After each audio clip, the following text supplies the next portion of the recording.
كتعرف الياغورت وكتعرف الجبن الطاري، وحنا عندنا واحد الخلط ولا واحد اللبس ما بين جوج انواع اللي مهمين بزاف.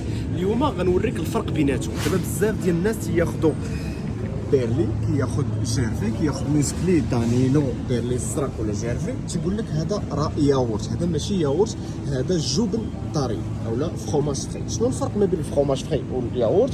الفخوماج فري فيه يعني واحد البكتيريا وفيه واحد لا بريزور اللي كتختر لينا الحليب، وديك الساعه تيقطروه وكيزيدوا لا كريم فريش، وبالتالي فهو عنده واحد التركيبه مختلفه على الياغورت. الياغورت تيديروا فيه جوج انواع ديال البكتيريا بالضبط اللي هما لي لاكتوباسيلوس بولغاريكوس وستريبتوكوكوس تيرموفيلوس. بالنسبه للفرomاج فري هو تيديروا ليه بحال الجبن، يعني تيقطروه هذا وكيزيدوا عليه شويه ديال لا كريم فريش، وبالتالي فالفرomاج فري بيرلي ولا جيرفي ولا كاع الانواع هادو تيكون فيهم ماده دهنيه بزاف. كنهضروا على بروتينات طالعين اللي هما لي كازيين، فالهضم ديالو تيكون تقل من الياغورت. غير واحد القضيه اللي غنقول لك انه تيكون فيه سعرات حراريه اكثر من الياغورت، ومن الاحسن ملي تبغي تاخذ جبن طاري خذو بدون سكر من الافضل، وزيد عليه شي تحليه بالطريقه اللي بغيتي.